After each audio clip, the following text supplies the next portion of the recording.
I was in Phoenix, and I was the first person ever in the hot seat. I listened to every workshop you do multiple times that you said, get ready to be ready. And I just made that my mantra in life. And so a couple of things have happened, and I want to dive deeper into getting even more into the receiving mode. And before you do, yes, we just want to ask you, because we can feel how much you mean everything that you just said and what you've been doing. We just want to make sure that we've got the right emphasis on get ready to get ready, because it sounds like trying, and that's not what we mean. Because if we say get ready for this, that's trying too hard. But if we say get ready for this, that's not trying too hard. We're just emphasizing that in light of the conversation that we just had. Yeah. So in my readiness, I have been meditating every day, visualizing, doing rampages of appreciation, hiking, chilling out with my dogs, and working when I feel inspired, which I have been. So my business partner called me and said, hey, hun, which always means that he wants me to do a lot of stuff. So I said, hey, hun. And he said, I think it's time for us to do a TV show, because I owned the sales rights on Minecraft and World of Warcraft and Call of Duty, and he started Tap Out, and we teach people how to do t-shirts. And I said, that does sound like a good idea, but let's do XYZ first, and then I'll go talk to the production companies. And then 2 days later, out of the blue, a production company emailed us out of the blue. I had made zero conversation effort and said, we have a show on A&E that we want you to do. But let's note that as your business partner is asking for something maybe further down the road, you say, knowing, because you've been practicing getting ready to be ready to be ready, and so you offer that clarity. In other words, there's just a little piece of something that should come first. You offer it softly, not getting out to make that happen. And are you saying to us, it just came to you? Not out of the blue, but in response to your having been ready for that. So there you are. Then that particular TV show didn't go through with that particular production company.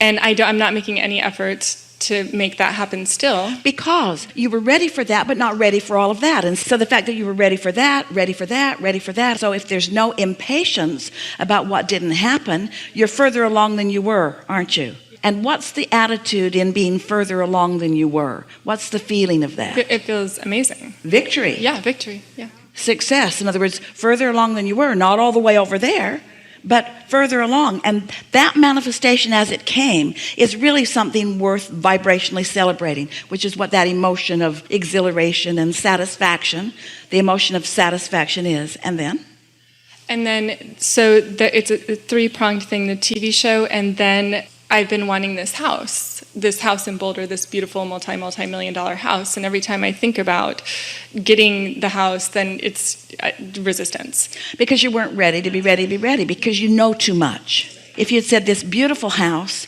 that's softer and there's less resistance in this multi-million-dollar house, every time you said multi, you added more resistance to the equation. So then, but what's happening manifestationally is, because I have a lot of exceedingly wealthy friends, I'm just getting invited to go all over the country. I'm staying in one of the nicest houses that exists in Seattle for the next 2 weeks. And it is a multi-million-dollar house that I don't have to write the check on every month. That's worth feeling the ownership of. That's prosperity that's come to you. And we can feel that you're working the bugs out of that resistance a little bit, because you're having the experience of it. The universe has yielded it to you. It is your experience. It is a manifestation that's happening. And if you're not splitting hairs about anything, then that can serve you in a powerful way. Yes, and is. And the same with the relationship. I had an amazing man come in, and it's just not quite the right one, but I am celebrating that, this is so nice that this came. Success. Yes. And so this getting ready to be ready is taking on a whole new meaning to you, isn't it? In other words, instead of taking score all the way out, you're happy to see that the universe is yielding what you are vibrationally equivalent to. Ooh. Whatever you're ready for, the universe will yield. And whatever you're ready for, the universe will yield its vibrational equivalency. There's something to consider. When you achieve vibrational equivalency with what your inner being knows, then you make it all the way home on all these subjects. But meanwhile, you're making it as far as your vibrational equivalent, which gives you the emotional awareness of what you're now reaching for, yes? We're not asking you to settle. we're asking you to be happy with where you are, which isn't settling, because there's constant motion forward, isn't there? Yeah. So because I do know what I know, Yes. sometimes when something doesn't manifest in the way, mostly with a relationship, I'm like, well, what am I missing here? And I don't want to turn in that direction, but I do. Well, we do for a moment, because I do know what I know, and we want to say, but there must be something that you do not know. You must think you know something that you don't know. And this is the thing that we're just having this conversation for the first time ever about. Your inner being knows everything that you're asking for. And you think you know it, but you don't really know it until you're vibrating it.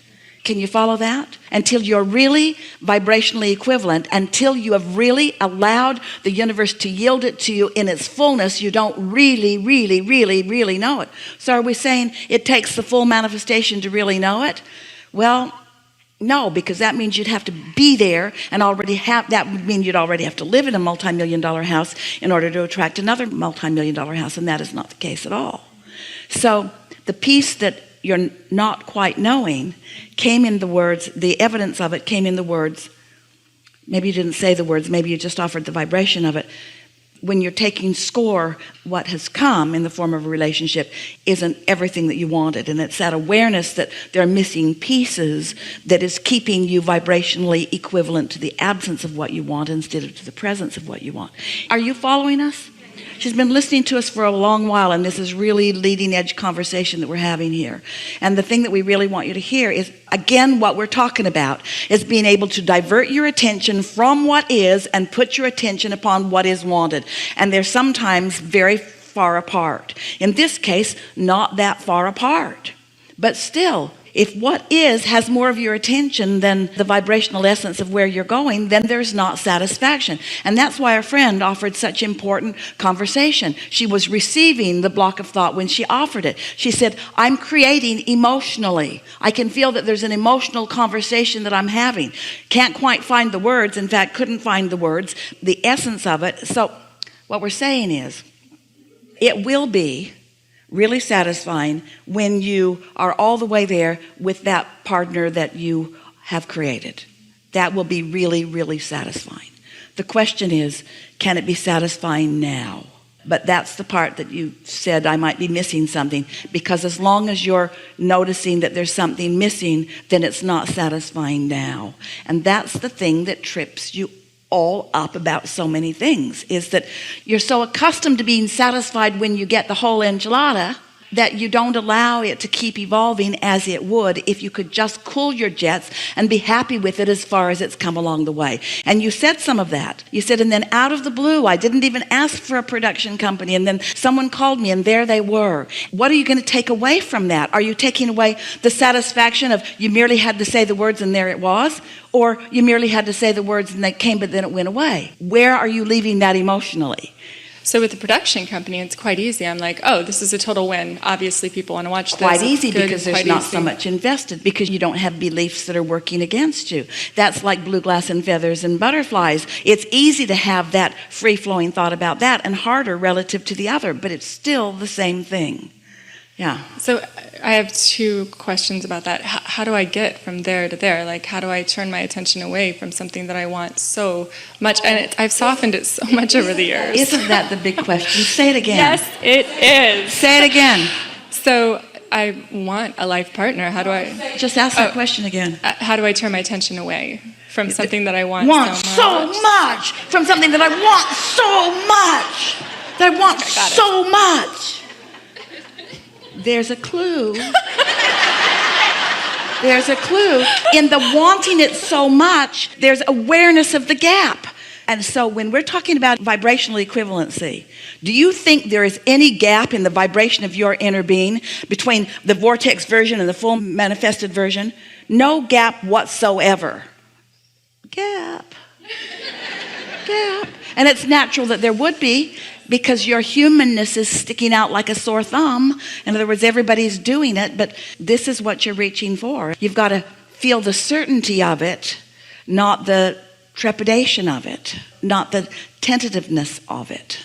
And it's easier to do in things that you don't care about so much, or it's easier to do in things where you've had lots of success, or it's easier on subjects where you think there are endless avenues, but somehow you've convinced yourself, and this is the answer you've been looking for from us, and we usually don't give you an answer like this. We usually ask you to live enough life until it comes to you, but you've convinced yourself that there is rarity in this relationship that you want.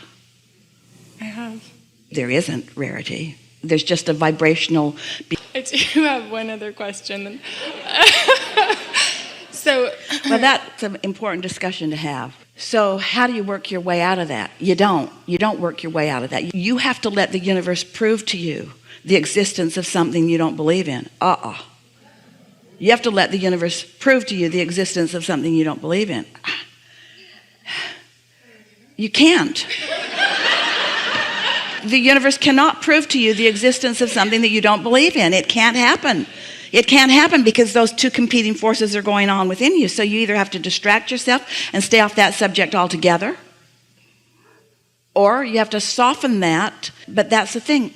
You see, you've thought so much about it. That's why these two conversations were important to have together. You've thought so much about it. This is that effort factor that we're wanting you all to kind of water down a little bit and try a little less hard and expect a little more.